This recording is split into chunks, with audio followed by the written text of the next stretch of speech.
As we've been reporting, thousands still remain without power in the mountains of Buncombe County, North Carolina, as providers continue their work to get the lights back on nearly 3 weeks after Hurricane Helene. A new hurdle is temperatures. They'll be dipping around or below freezing in many places over the next few evenings. And our sister station, WLOS, their reporter Justin Berger is taking us inside of a home without power and shows us what options are available for those in need.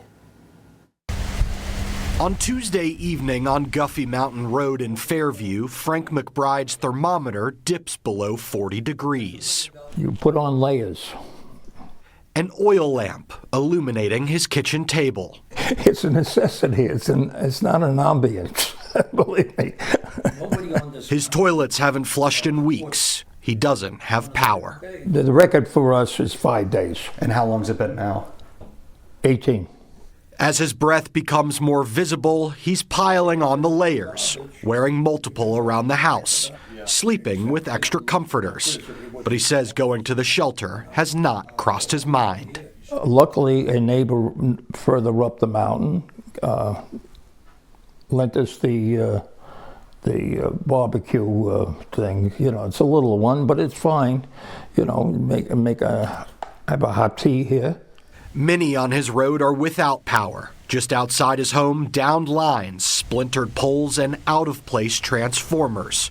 McBride says he understands why it's taken so long. You seem to be very patient despite the fact that you haven't had power in 18 days. Well, it is. It's a 100-year storm. The last one was of this note was 1916.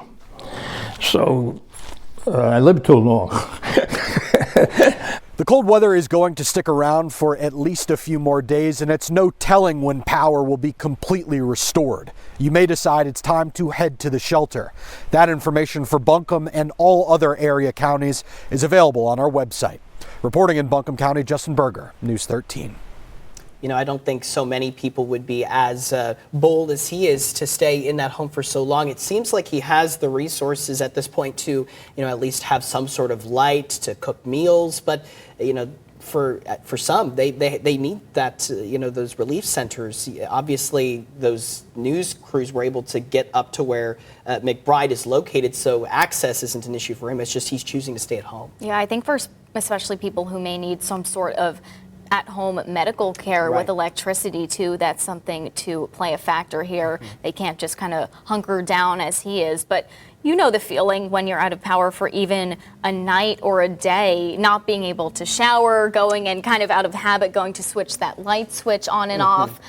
I've only been out of power, I remember, during Hurricane Sandy back in New Jersey. We were out of power for about a week there, and things got, you know, kind of interesting at that point. Yeah, you learn to adapt, but these people have been out of power now for a very long time, just having to, as we've seen, kind of, it's out of their control and work with what they've got. But as you can see there, that temperature wheel dropping, temperatures getting a lot colder, making things more difficult for these residents. I know, it's something to consider, and especially, you know, for those that have been told to either shelter in place as crews are working on repairs or getting access to them.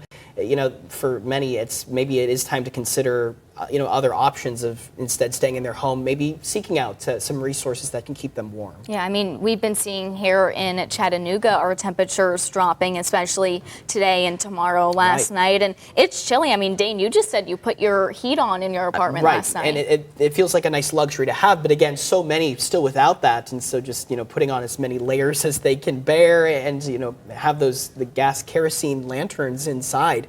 It's just, again, amazing to see the resiliency from some people. Yeah, well, hopefully things will warm up for them and more crews coming out to help them. But speaking of temperatures dropping, let's turn things over to